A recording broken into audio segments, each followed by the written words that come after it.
guys, I have some exciting news to share. One of my designs is officially patent pending. If you watched my previous video called Real Review Part 1, you may remember that I created a spooling and despooling device to make it easy for me to switch lines between fly reels that I was reviewing.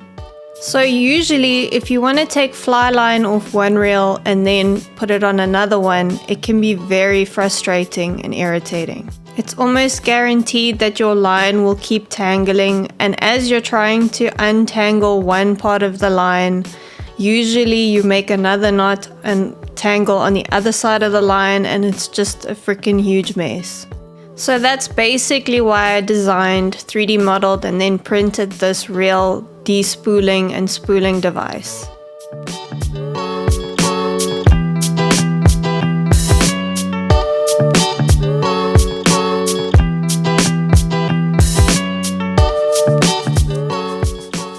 And here's how it works. Fishing line on reel 1 is wound onto the spool. Reel 1 is then taken off the mounting base and replaced with reel 2. The fishing line on the spool is then wound onto reel 2.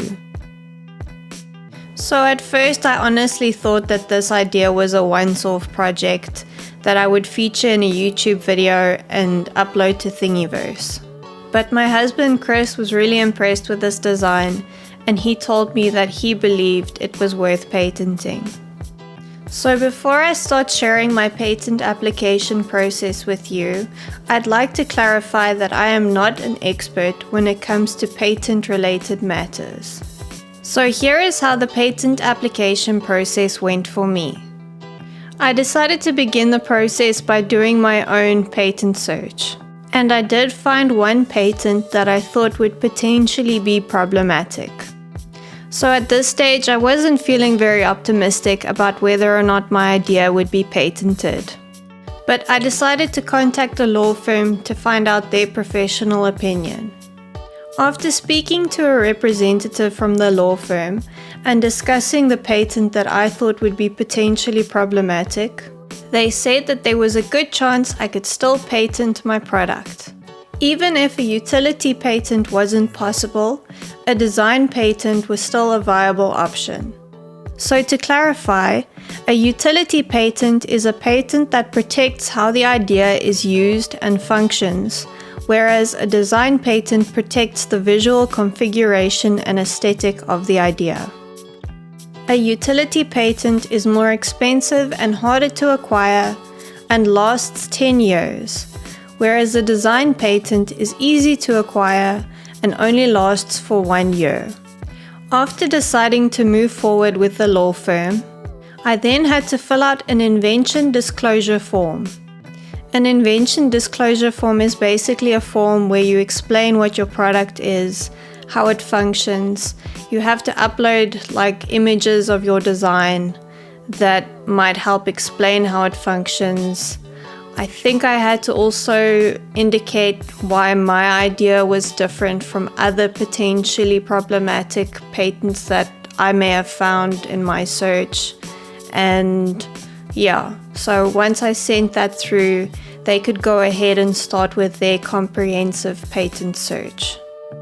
So something interesting to note about the law firm that I went with is that if during the comprehensive patentability search or like any time before they start the application process, they find out that your idea is not patentable, they will refund you the fee that you paid them for the search. But if they do establish that your idea is patentable, then you don't get a refund. After they completed the patentability search, they sent me a prior art report to review and recommended that I move forward with a utility patent, which I then decided to do. So after I went through the prior art search report and sent them my feedback, they then went ahead and drafted an application. I then had to read through the application draft and then send them my approval. Hey, Editing Lexi here. Something that I forgot to mention about the application draft is how repetitive the detailed description of my invention was. It was actually really difficult staying focused, reading over and over again what they were describing, which was pretty much like almost the same thing for like 20 different iterations or descriptions of what my invention was.